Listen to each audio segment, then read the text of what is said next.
একদিন রাতে ঘুম থেকে উঠে আপনি দেখলেন যে খুব ঝড় হচ্ছে। ঝড়ের দাপটে আপনার ঘরের দরজাগুলো সশব্দে ভেঙে গেল।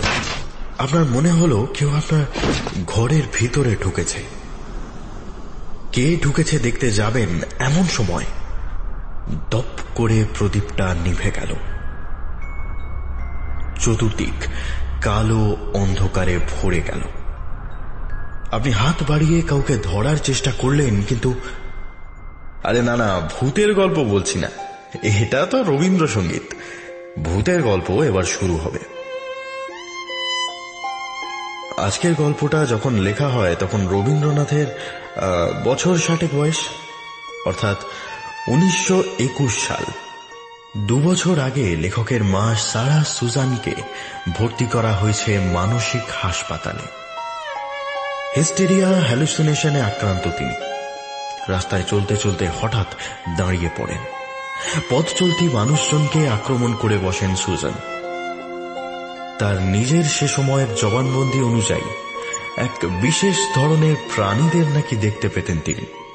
তাদের বিবরণ: weird and fantastic creatures that rushed out from behind buildings and from corners at dark. এই 2 বছর ধরে নিয়মিত হাসপাতালে মাকে দেখতে যেতেন লাভক্রাফট। অসুস্থ ঘুমন্ত মায়ের পাশে বসেই লেখালেখি করতেন তিনি। তার নিজের লেখা থেকে আমরা জানতে পারি প্রথমে মায়ের রোগটাকে তেমন গুরুত্ব দেননি তিনি। কয়েক মাস পরে বুঝতে পারেন মায়ের আর বাড়ি ফেরা হবে না। সত্যি ফেরা হয়নি। 2 বছর পরে 1921 সালের 24শে মে সারা সুজান লাভক্রাফট মারা যান। লাভক্রাফটের চিঠি থেকে জানা যায় মায়ের মৃত্যু তাকে সাংঘাতিক মানসিক আঘাত দেয়। বেঁচে থাকার ইচ্ছা হারিয়ে ফেলেন। এরপর থেকে তার লেখা আরো অন্ধকার, আরো কুয়াশাচ্ছন্ন হয়ে পড়ে। That is not dead which can eternal lie, and with strange eons even death may die. এর কয়েকদিন পরেই লেখা হয় আজকের গল্পটা। A picture in the house অবলম্বনে নির্জন বাড়ির বাসিন্দা।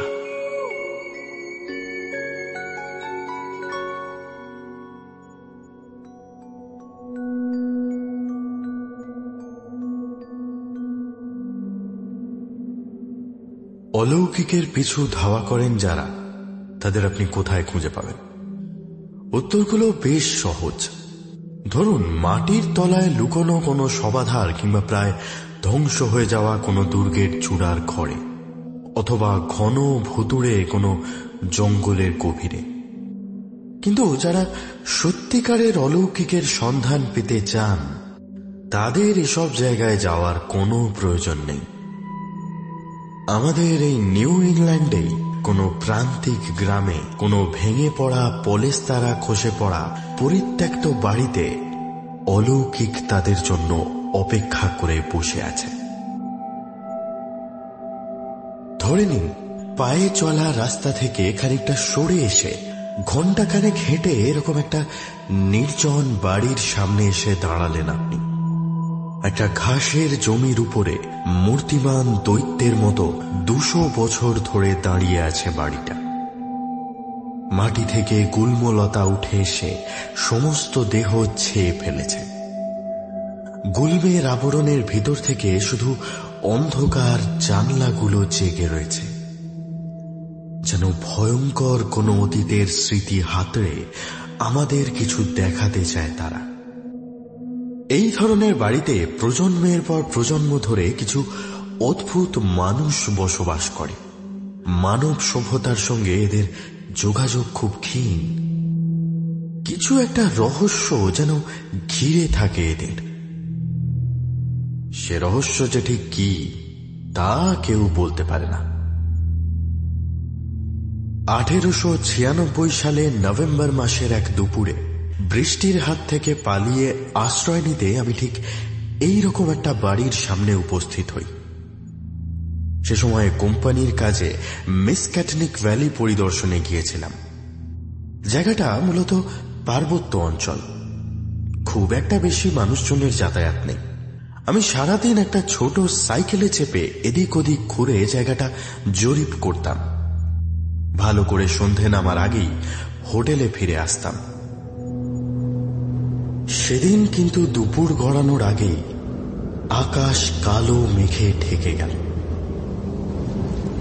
বুঝলাম ঝাঁপিয়ে ঝড় বৃষ্টি নামতে আর বেশি দেরি নেই।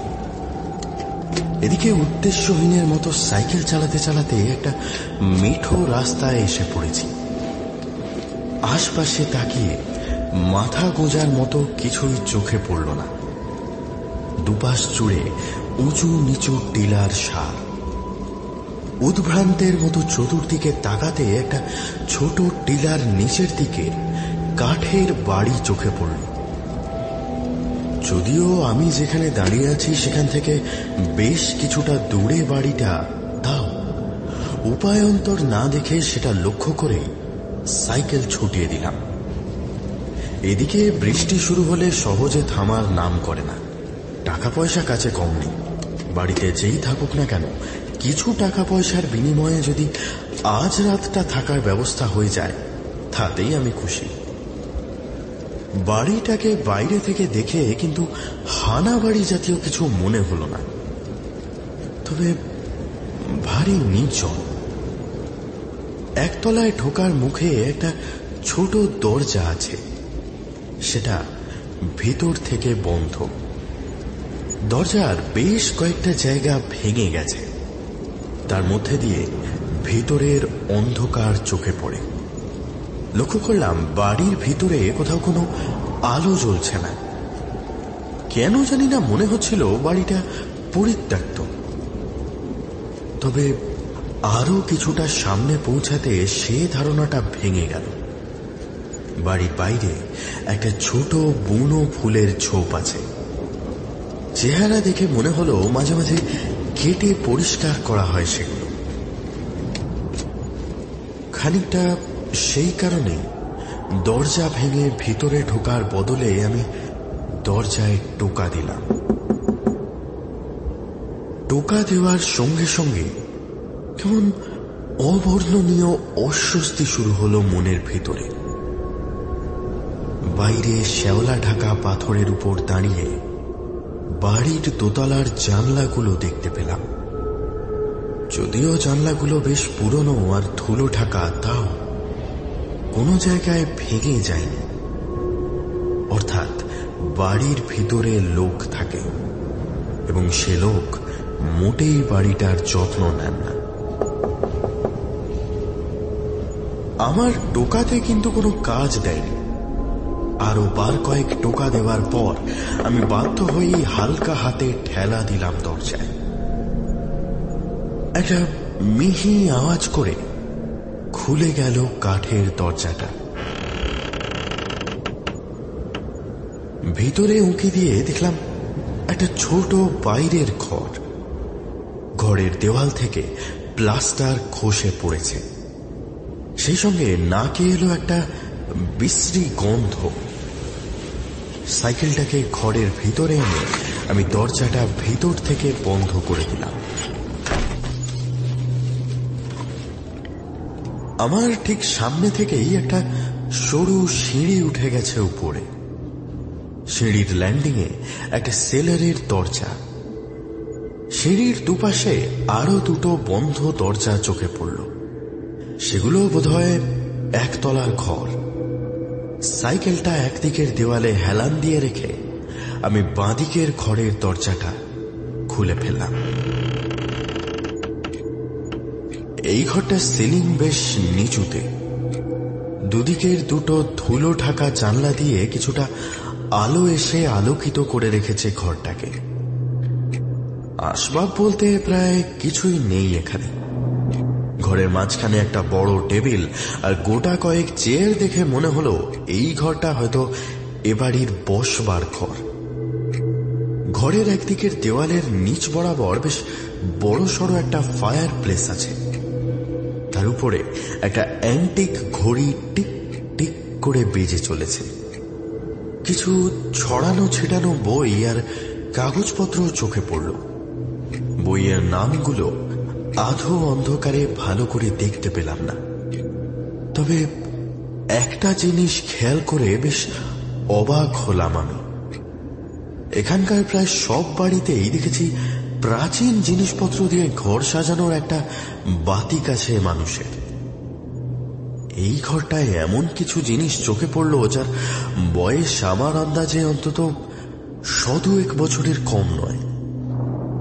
বাড়িটা যদি আরেকটু সুন্দর করে সাজিয়ে গুছিয়ে রাখা থাকতো তবে দিব্যি একটা সংগ্রহশালা বলে চালিয়ে দেওয়া যেত। গোটা একতলাটা দেখতে দেখতে একটা অস্বস্তিকর অনুভূতি এসে চেপে ধরল আমাকে। সেটা ভালো লাগার নাকি ভয়ের তা ঠিক বুঝতে পারলাম না। তবে এই গোটা বাড়িটা যেন একখণ্ড অতীত বুকে করে দাঁড়িয়ে আছে, যেন কোথাও গোপন কিছু একটা লুকিয়ে রাখা আছে, এমন কিছু যা পৃথিবীর মানুষের আর মনে নেই।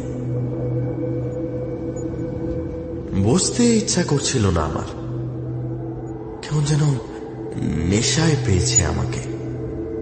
যা কিছু হাতের সামনে পাচ্ছি সেগুলোই অনেকক্ষণ ধরে ঘুরিয়ে ফিরিয়ে দেখতে লাগলাম। টেবিলের উপরে একটা মাঝারি সাইজের বই চোখে পড়ল। এতটাই পুরনো যে দেখে মনে হয় কোনো মিউজিয়াম থেকে চুরি করে এনে এখানে রেখেছে কেউ।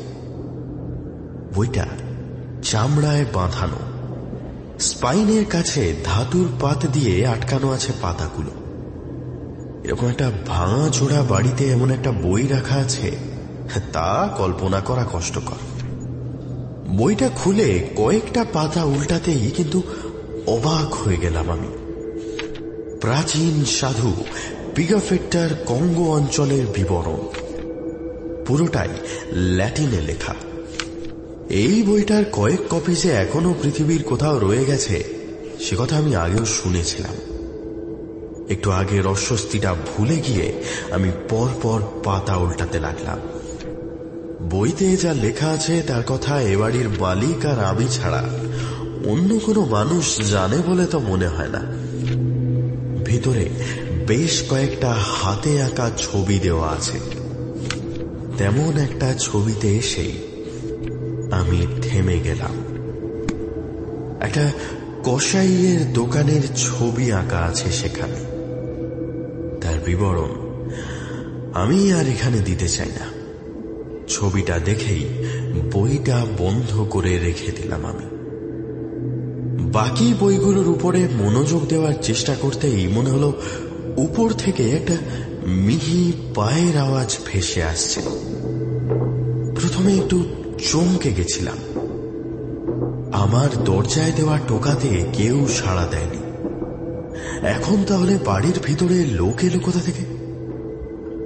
পরক্ষণেই মনে হলো বাড়ির মালিক হয়তো এতক্ষণ ঘুমাচ্ছিলেন, এবার ঘুম ভেঙে নিচে নেমে আসছেন। ঘরে ঢুকে আমি দরজা বন্ধ করে দিয়েছিলাম। সিঁড়ির নিচ অব্দি নেমে পায়ের আওয়াজ থেমে গেল। বুঝলাম বাইরের ঘরের দরজায় হেলান দিয়ে রাখা সাইকেলটা চোখে পড়েছে তার। পর মুহূর্তেই দরজার বাইরে থেকে খচ খচ করে শব্দ হলো একটা। দরজা খুলে গেল। দরজার ওপাশে যে মানুষটা এসে দাঁড়িয়েছে তাকে দেখে ভয় বা সংকোচের বদলে বেশ কিছুটা শ্রদ্ধা এসে জমা হলো আমার মনের ভিতরে। দীর্ঘ রিজু চেহারা, বয়স অন্তত 60-এর কাছাকাছি, মুখ ভর্তি এক গাল উস্কো খুস্কো সাদা দাড়ি। বয়সের তুলনায় চেহারা বেশ শক্ত সমর্থ। দাড়ির ভিতর থেকে গালের কাছে উঁচু হয়ে থাকা হাড় দুটো চোখে পড়ে। এই বয়সেও চামড়ায় বলি রেখার কোনো দাগ নেই। ঘন নীল চোখে কিছুটা যেন লালের আভাস। গোটা চেহারার মধ্যে একটা আলু থালু ভাব। বোঝা যায় বয়সের ভারে ঝুঁকে না পড়লেও দারিদ্র্য তাকে কুড়ে কুড়ে খেয়েছে। আমার দিকে তাকিয়ে মিহি হাসলেন ভদ্রলোক। তারপর ধীরে সুস্থে এগিয়ে এসে আমার উল্টো দিকের চেয়ারে বসতে বসতে বললেন, হঠাৎ বৃষ্টির আগমনে আটকে গেছিলে, তাই তো? একটু হেসে আবার বললেন, তা আমার বাড়িখানা খুঁজে পেয়ে ভালোই করেছ। আমি আসলে একটু ঘুমিয়ে পড়েছিলাম, নতুবা দরজা তো নিজেই খুলে দিতাম। তোমার মতো অল্প বয়স তো আর নয়, একটু বেশি ঘুম দরকার পড়ে। আমি সৌজন্য দেখিয়ে একটু হাসলাম। ভদ্রলোকের কথা বলার ধরন কেমন যেন সেকেলে। একা থাকেন বলেই মনে হয় কথা বলার অভ্যাসটা চলে গেছে। দূর দেশে যাচ্ছিলে মনে হয়। আজকাল তো এদিকটায় বড় একটা কেউ আসে না। আসলে আশেপাশে কোনো বাড়ি নেই, আমি উপায় না দেখে আসলে এভাবে কারো বাড়িতে না বলে ঢুকে যাওয়াটা। আরে না না, অমায়িক হেসে উঠলেন ভদ্রলোক। তোমাকে দেখে আমি খুশি হয়েছি। এদিকটায় নতুন মুখ তো প্রায় চোখেই পড়ে না। তুমি আসছো কোথা থেকে? এখানে কাজে এসেছি, থাকি বস্টনে। বস্টন? কি যেন একটু ভাবলেন। আমি নিজে কখনো বস্টন যাইনি, কিন্তু 84 সাল নাগাদ যে স্কুলে পড়াতাম সেখানে আমার এক বোস্টনবাসী সহকর্মী ছিল। ভদ্রলোক হঠাৎই পড়ানো ছেড়ে দিয়ে থেমে একবার জিভ কাটলেন তিনি। বয়স হয়েছে, বুঝতেই তো পারছো কোথাকার কথা কোথায় নিয়ে চলে যাই। লোকটাকে আমার খারাপ লাগছে না, তাকে দেখে রাশভারী মনে হয় বটে, কিন্তু আমার সঙ্গে তো বেশ চেঁচে পড়েই এতগুলো কথা বলছেন। পিগাফেটটার রেগনাম কঙ্গো বইটার কথা মনে পড়তে আমি মুখ তুলে আঙুল দিয়ে দেখিয়ে বললাম, আচ্ছা, এই বইটা আপনি কোথা থেকে পেলেন বলুন তো? ভেবেছিলাম ভদ্রলোক অসন্তুষ্ট হবেন, তার বদলে বেশ খুশি হয়েই উত্তর দিলেন তিনি, ওহ, ওই বইটা আমার এক বন্ধু ক্যাপ্টেন এবেনেজারের কাছে ছিল। বইটা 68 সাল নাগাদ তিনি যুদ্ধে দেহ রাখতে এই বইটা আমার হস্তগত হয়। ক্যাপ্টেন এবেনেজারের নামটা আমার চেনা লাগলো, তবে এর আগে কোথায় শুনেছি সেটা ঠিক মনে পড়ল না।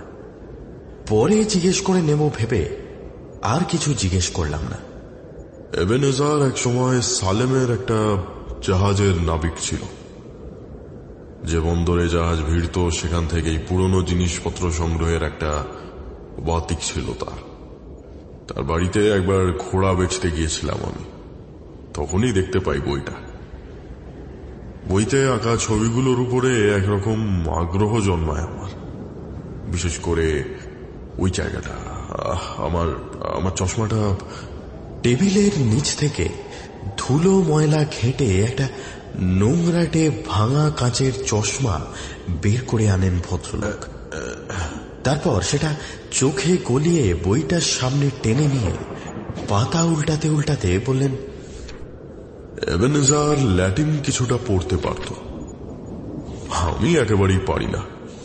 এক স্কুল মাস্টারকে একবার জোগাড় করেছিলাম, সে আমাকে পড়ে শোনাত, কিন্তু মুশকিল হলো সে একদিন পুকুরে ডুবে মরল। তুমি একটু চেষ্টা করে দেখো তো, কিছু বুঝতে পারো কিনা। ল্যাটিন ভাষা আমি কিছুটা জানতাম। বইটা সামনে এনে প্রথম দিক থেকে কয়েকটা প্যারাগ্রাফ পড়ে মানে বুঝিয়ে দিলাম তাকে। দু একটা ভুল যে হয়নি তা নয়, কিন্তু লোকটার সেটা বোঝার উপায় নেই। উল্টে মনে হলো আমি মানে বুঝিয়ে দেওয়ায় বেশ খুশি হয়েছেন তিনি। উৎসাহ একটু একটু করে বেড়ে উঠতে লাগলো তার। বুঝলাম এতদিন কৌতূহলের বশে কেবল ছবিগুলোই দেখে গেছেন, আজ তাদের মানে জানতে পেরে একটু বেশি উৎসাহ বোধ করছেন। আঙুল দিয়ে একটার পর একটা জায়গা আমাকে দেখিয়ে যেতে লাগলেন তিনি। একটা বিশেষ জায়গায় এসে দেখলাম তার ভুরু দুটো কুঁচকে গেল। আমার দিকে তাকিয়ে বললেন, এই যে এই জানোয়ারটা কি বলতো? বইয়ের পাতায় যে প্রাণীটা আঁকা আছে সেটা আগে কোনোদিন পৃথিবীতে ছিল বলে আমার মনে হয় না। অর্ধেকটা ড্রাগন আর বাকিটা কুমিরের মতো। প্রায় 2 পাতা জুড়ে আঁকা আছে ছবিটা, তবে খুব একটা বর্ণনা কিছু করা নেই। তার ঠিক পরের পাতাতে কিন্তু একটা চেনা ছবি চোখে পড়ল। আধা মানুষ আধা বাঁদরের মতো দেখতে একটা জন্তু। মোটামুটি একটা ধারণা করে আমি বললাম, এগুলো তো বিবর্তন বোঝাতে চেয়েছেন মনে হচ্ছে, তবে শিল্পী কিছুটা কল্পনার আশ্রয় নিয়েছেন তা তো বুঝতেই পারছেন। কল্পনা? কল্পনা কেন বলছো? লোকটা আমার দিকে চেয়ে একটা লুকানো হাসি হাসল। বিবর্তনের পথে এমন অনেক প্রাণী জন্মেছিল যার হদিশ আমরা এখনো পাইনি। তাহলে ড্রাগন আর কুমিরের হাইব্রিড? আশ্চর্যের কিছুই নেই। লোকটা আমার দিক থেকে চোখ নামিয়ে নিল, তারপর দ্রুত পাতা উল্টাতে উল্টাতে বলল, তবে এবার আমি তোমাকে এই বইয়ের সব থেকে আশ্চর্য জিনিসটা দেখাবো। লোকটার হাতটা কেঁপে যাচ্ছে বারবার। লক্ষ্য করলাম তার চোখ দুটো এখন আগের থেকে আরো কিছুটা উজ্জ্বল হয়ে জ্বলছে।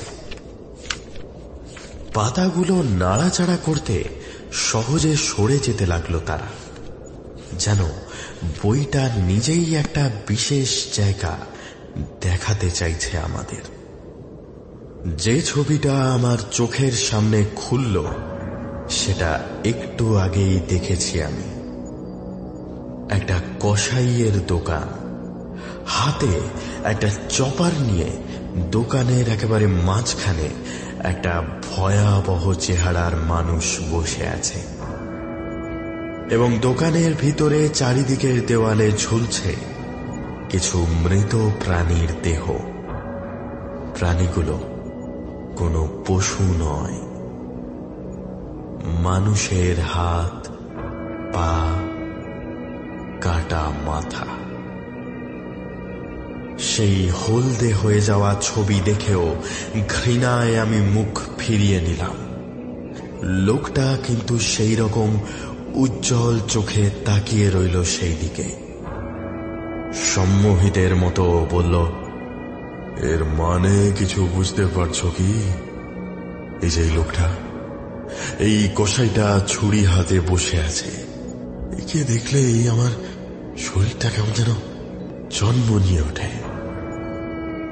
একটু আগেই হয়তো ওই ছুরিটা দিয়ে একটা মানুষের মাথা কেটে নিয়েছে ও, কিংবা ধরো ওই পাটা দেওয়াল থেকে ঝুলছে, ওটা হয়তো একটা মাঝবয়সী লোকের।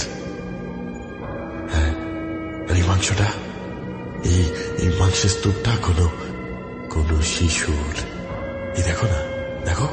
লোকটার গলার আওয়াজ কমে আসছে একটু একটু করে। তার চশমা পড়া বৃদ্ধ মুখটা বিকৃত হয়ে উঠছে এবার। নিজের কথা আমি বলতে পারি না। একটু একটু করে যে ভয়গুলো আমার মনের ভিতরে এসে জড়ো হয়েছিল, সেই সব জমাট বাঁধা ভয় একসাথে বেরিয়ে আসতে চাইল গলা দিয়ে। আমার সামনে বিকৃত মুখে বসে থাকা প্রাচীন পৈশাচিক প্রাণীটাকে আমি চিনি না। তার গলার স্বর এখন প্রায় ফিসফিসে পরিণত হয়েছে। সেই চাপা গলার স্বর আমার বুকের ভিতর অব্দি ঢুকে আমাকে কাঁপিয়ে দিল। আর সঙ্গে সঙ্গে ক্যাপ্টেন এবেনেজারের কথা মনে পড়ে গেল আমার। নামটা আমি শুনিনি আগে কোথাও, পড়েছিলাম ইতিহাস বইতে আজ থেকে প্রায় 150 বছর আগে যুদ্ধে মারা যাওয়া পাইরেট ক্যাপ্টেন এবেনেজার। 150 বছর আগে। কিন্তু তাহলে এই লোকটার সঙ্গে তার... এবেনেজারের কাছে বইটা দেখতে পেয়ে ওটা সঙ্গে করে নিয়ে আসি আমি। মদের করে আমার কাছে বইটার ব্যাপারে কিছু কথা বলে ফেলেছিল এবেনেজার। তা পড়াতেই আগ্রহ জন্মেছিল আমার। পরে স্কুল মাস্টারকে দিয়ে বইটা পড়িয়ে জানতে পারি বইয়ের বিশেষ একটা জায়গায় নিজের আয়ু বৃদ্ধি করে নেওয়ার একটা উপায় বলা আছে। মানুষের মাংস, নিয়মিত সময়ের ব্যবধানে মানুষের মাংস ভক্ষণ করলেই মানুষের আয়ু আশ্চর্যজনকভাবে বেড়ে যায়। স্কুল মাস্টার আমাকে ব্যাপারটা ভেঙে বলতে চাননি, উল্টে ফেলে দিতে বলেছিলেন বইটা। তাই তাকে আমি চেয়ার থেকে উঠে পড়লাম। আমি একটু একটু করে পিছিয়ে যেতে থাকলাম। লোকটার মুখ থেকে শয়তানি হাসিটা মিলিয়ে যাচ্ছে। এবার দুটো হাত তুলে আমাকে আশ্বস্ত করার ভঙ্গিতে বললেন, আরে তুমি ভয় পাচ্ছ কেন? ওসব আজ বহুদিন আগে ছেড়ে দিয়েছি আমি। না না, এখন আর সব মিথ্যা বলছেন আপনি। বিশ্বাস করো, এত বছরে আমার দীর্ঘজীবী হওয়ার সব ঘুচে গেছে। ও পাপ আমি আর করতে চাই না। না না, তুমি বসো। পিছিয়ে যেতে যেতে থেমে গেলাম আমি। বইটা এখনো আমার হাতে ধরা আছে। কোথা থেকে যেন মৃদু একটা আওয়াজ আসছে। বাইরে এতক্ষণে বৃষ্টির ফোঁটা পড়তে শুরু করেছে। তার মাঝেই অন্য একটা শব্দ। লোকটার মুখ করুণ হয়ে আসছে। আমার দিকে উঠে থাকা হাত দুটো তিনি নামিয়ে দিলেন, আর সঙ্গে সঙ্গে ছাদের দিক থেকে তরল কিছু একটা এসে পড়ল আমার হাতে ধরা বইটার পাতায়। ভেবেছিলাম ছাদ চুইয়ে জল পড়ছে। মুখ নামিয়ে সেদিকে তাকাতেই ভুল ভেঙে গেল।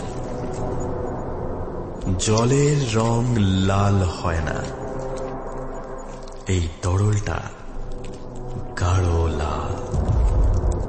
দেখলাম চুইয়ে পড়া রক্তের ফোঁটায় ভিজে গেছে বইয়ের পাতা। চকিতে উপরে তাকালাম আমি। ছাদের দেওয়ালের ঠিক মাঝ বরাবর একটা লম্বা চেরা ফাটল। সেই ফাটলের গোটাটা ভরে গেছে তাজা লাল রক্তে। উপরে দোতলার কোনো ঘর থেকে চুইয়ে আসা রক্ত ঝালরের মতো ঝুলে রয়েছে সেখানে। সামনে থেকে একটা অতিমানবিক হাসি কানে এলো আমার। সেটা নারী না পুরুষের তা বোঝা যায় না। সেই আদিম রক্তলোভী প্রাণীটা এগিয়ে আসতে লাগলো আমার দিকে। পর মুহূর্তে চকিত বজ্রপাতের শব্দে কেঁপে উঠল গোটা বাড়িটা। আমি ছিটকে পড়লাম মেঝের উপরে। মুহূর্তে উঠে দাঁড়িয়ে আর কোনো কিছু লক্ষ্য না করে দৌড়াতে লাগলাম দরজার দিকে। সেইভাবে মিনিট 10 উদ্ভ্রান্তের মতো দৌড়াতে বাড়িটা ছাড়িয়ে বেশ কিছু দূর চলে এলাম আমি। এতক্ষণে বাইরে সজোরে বৃষ্টি নেমেছে। সর্বাঙ্গ ভিজে গেল আমার। জোরে জোরে নিঃশ্বাস নিতে লাগলাম আমি। সেই বৃষ্টির ধারার মধ্যে দাঁড়িয়ে লক্ষ্য করলাম আকাশ থেকে নেমে আসা লেলিহান বিদ্যুতের একটা শিখা ঝাঁপিয়ে পড়ে গ্রাস করছে গোটা বাড়িটাকে, পরিণত করছে ছাইয়ের স্তূপে।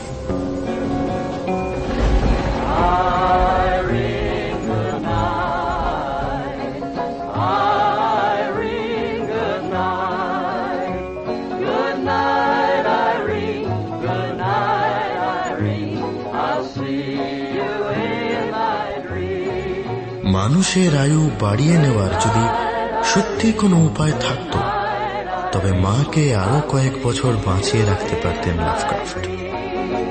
মায়ের মৃত্যুর 16 বছর পরে ক্ষুদ্রান্তে ক্যান্সারে আক্রান্ত হয়ে মাত্র 46 বছর বয়সে নিজেকে চলে যেতে হতো না। যে কঠোর বাস্তব আমাদের চোখের সামনে রোজ তার পৈশাচিক চেহারা নিয়ে এসে দাঁড়ায়, তার মায়াজাল কেটে বেরোনোর ক্ষমতা থাকে না আমাদের। তার থেকে বেশি ভয়াবহ দানব লাভক্রাফট নিজেও তৈরি করে যেতে পারেননি। শুনছিলেন H.P. লাভক্রাফটের কাহিনী আ পিকচার ইন দ্য হাউস অবলম্বনে নির্জন বাড়ির বাসিন্দা। সবাই ভালো থাকবেন। শুভরাত্রি।